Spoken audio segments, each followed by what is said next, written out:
When I was but a lad growing up in snowy, frigid Ohio, my mother would always take me aside before I went out into the cold and snow and slather Vaseline all over my face. It was miserable. She said that it was to prevent frostbite, and I didn't like it because I would rub my face with my mittens and get it on it. It would get all over my scarf and coat and hat and in my hair. However, now as an adult, I've realized something. Vaseline is a powerful substance. Look at me now, rubbing it. It's greasy, disgusting Vaseline all over my face. With this on, I am immune to the wind, rain, and cold. It falls from my face. I am invincible with Vaseline, my favorite petroleum jelly. I'm not sponsored by them. I've done this bit a total of 3 times before this, and finally now do I have it right. You do not know how much Vaseline I have on my face and in my beard. It has gotten all over my hands. It's gotten all over my chair. This is miserable. The attempt on my life has left me scarred and deformed. In any case, today I want to talk about Vaseline because why not? Here we are. But to talk about America's favorite petroleum jelly, we first got to talk about the man who created it. Robert Augustus Chesborough. Robert was a man who lived, breathed, ate, embodied Vaseline. He had a lot of faith in his product, but I'm getting a bit ahead of myself here. Born in London, England, in 1837 to American parents, dear old Robert grew up in New York, where he eventually became a chemist. He specifically took sperm whale oil and clarified it into kerosene. However, in Touhou, Pennsylvania, Petroleum was discovered, and this left him obsolete. No longer was there a need for kerosene, now that petroleum had been discovered, and so Robert decided, well, you can't beat him, join him.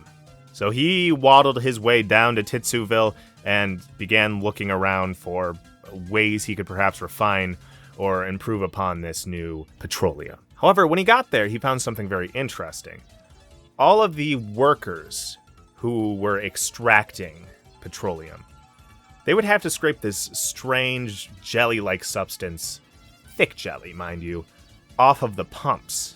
It was considered a waste product. However, they would rub this jelly on small cuts or burns that they had, and being curious, Robert said, "Hey, what's up, guys?" And they told him it was like a miracle cure. It helped their wounds recover. It helped ease pain. So Robert said, "Oh, well, looky, Miss Cookie." He took a sample back to his home lab, and he refined it.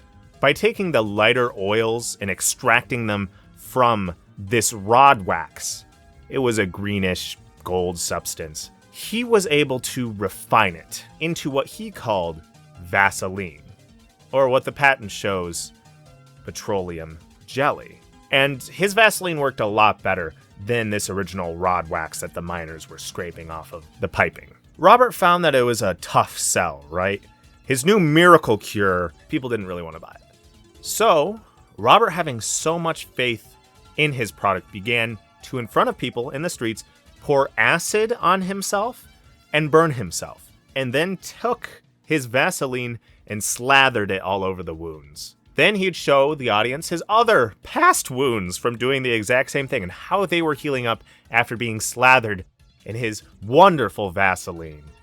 He was also one of the first people to give out free samples. Kind of absurd, but it worked. And it worked really well. He opened his first factory in 1870, and by 1874, he was selling 1,400 jars of Vaseline every day from various stores. A lot of Vaseline was being sold, and what really helped this selling was Robert's faith in his miracle cure. Faith is a very good word for this. It was religious almost. This Vaseline stuff, he believed in it. He was 100% sure that it was a miracle cure, that it worked well for basically anything. In his mid-50s, he had a nasty case of pleurisy, so he made his nurse rub him down in Vaseline. and he got better. And of course he attributed to, my Vaseline did this. It probably helped that Queen Victoria adored Vaseline. She couldn't get enough of this stuff.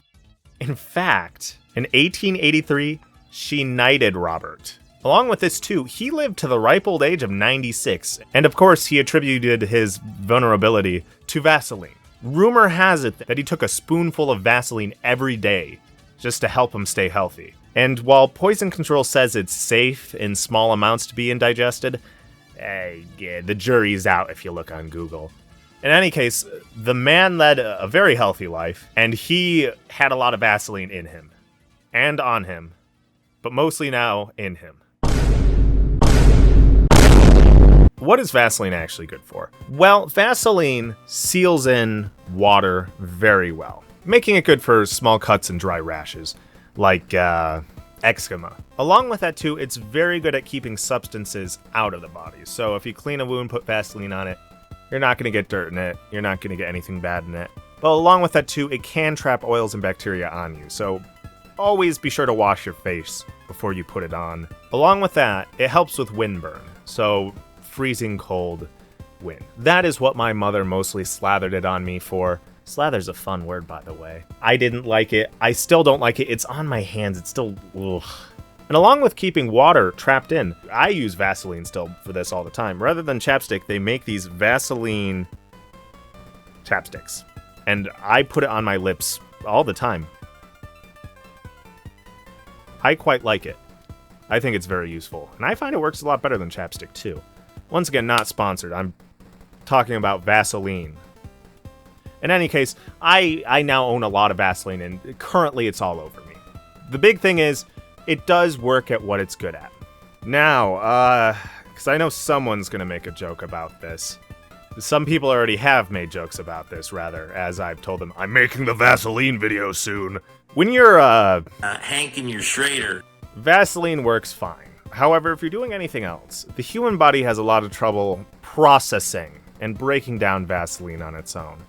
So, please use it for its intended purpose. This is a fine way to end the video. Well, Vaseline's been with me for a very long time. We've had our ups and downs, mostly downs, but it makes great chapstick. And if you have burns or light wounds, consider going into your medicine cabinet, washing out your wound first, and then slathering Vaseline all over it. Yeah, you know what? It just might help it heal a little faster. Trap in that moisture. Rub it all over your body to become immune to the wind and cold. Maybe a little bit of the rain, too. This stuff doesn't like to wash off. But, yeah, with that, I've gotten Vaseline on the tips of my glasses. I have it all over my hands. Once again, I have it everywhere on my face, and this is not particularly pleasant. It's reminding me of the childhood once again. All that Vaseline. So with that, I've been Sam. This has been Vaseline, and I hope to see you in the next one. Until next time.